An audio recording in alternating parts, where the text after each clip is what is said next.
Foundation was the first show that we did without Larry, and I was quite nervous that week. I think it made everybody nervous. I was concerned about if we would be able to pull it off, and also the scrutiny that I figured the show would come under as a result of his departure. One of the first things we noticed when Larry left the show was that his stamp of approval was no longer going to be there, and I think it all became.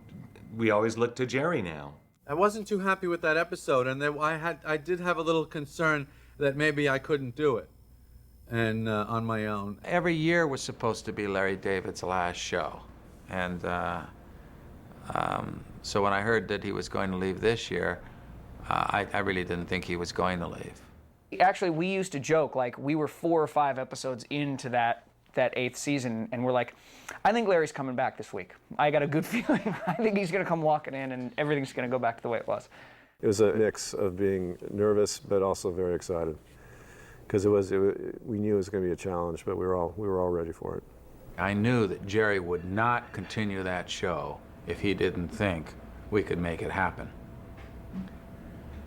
Because Jerry is a perfectionist, and there's no way we would have gone on. And I called Jerry, we talked, and he felt we could make it happen. I said, okay, let's go. So as much as I have Larry to thank for everything that he did, he also, by leaving, gave me this opportunity to prove to myself that I could do it on my own, and that I did, but I don't think I could have done it any earlier than that. It took me all that time. It took me those 7 years to kind of develop the confidence and to learn, because I wasn't a writer before this show. I wasn't a producer. I didn't know how to make all these decisions, but by that point I was, and I did know how. But I had never done it. It's kind of like someone driving you to work. They can drive you to work every single day, but the first time you do it, all of a sudden you're not quite sure where to go. And that's what it was like for me. But very quickly thereafter, I kind of found my feet, and I had the experience of working with the other writers on the staff in a different way, and we had a ball. George? George? Oh. I'm Wick Thayer, chairman of the Susan Ross Foundation. Wink? Wick. I guess it was Tom Azzari who came up with this great portrait of Heidi as Susan.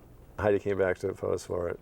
And so whenever I could have a shot of Jason around that portrait, I always made sure she was included in any shot with Jason, so she was always present, looking over his shoulder.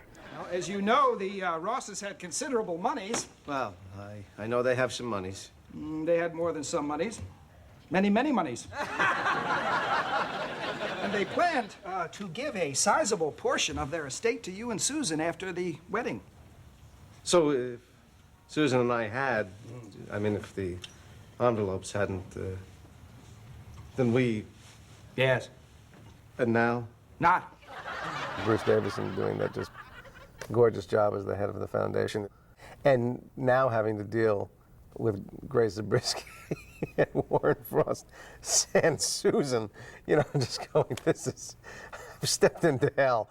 The foundation will revolve around your schedule. Evenings, weekends, whenever you have free time. I can't believe this is happening. Well, it wouldn't have without your friend Jerry's inspirational words. He said to us, she's not really dead if her shadow is... what was it, dear? Something about a way, wasn't it? And a light, and a... Who the hell knows? I have committed evil, and of course I'm gonna. And I actually think it took that that feeling from the fans that we had crossed the line, and assuaged it because now George was paying a price, and it was a funny price. We did a shot in that episode based on the Wrath of Khan, where Shatner shouts out, "Khan." What were you saying to the Rosses over there anyway? Oh, man, I don't know. I told them her death takes place in the shadow of new life. She's not really dead if we find a way to remember her. What is that? Star Trek II. Wrath of Khan! We had set up that George was a Star Trek fan. He was a Trekkie. We use this piece of equipment called a panitate. What it is, it's a big round drum. The camera fits in this drum and spins around. You crank it. So he was as if he was spinning out of control. I'm back in! All because of Wrath of Khan? Yes! Well, it was the best of those movies.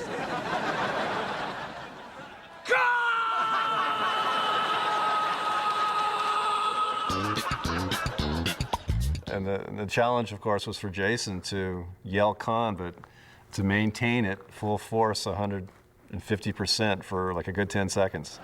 So how's your karate class going? Karate, Jerry, karate. It's the lifetime pursuit of balance and harmony. But with punching and kicking. Jerry, karate is not here. It's here, and here, and here.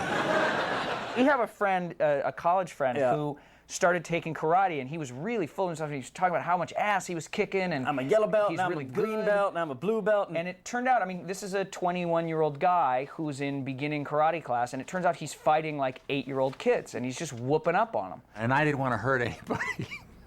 I just got to remember that I'm not working with adults here, and none of the kids are really padded. Hajime, begin!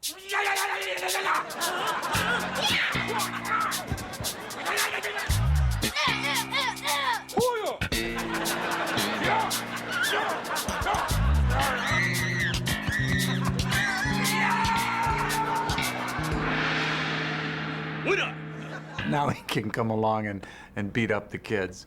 And now he feels like a real man. There's something very, very sick in that. But hey, what the heck? That's the distance we would go to make comedy.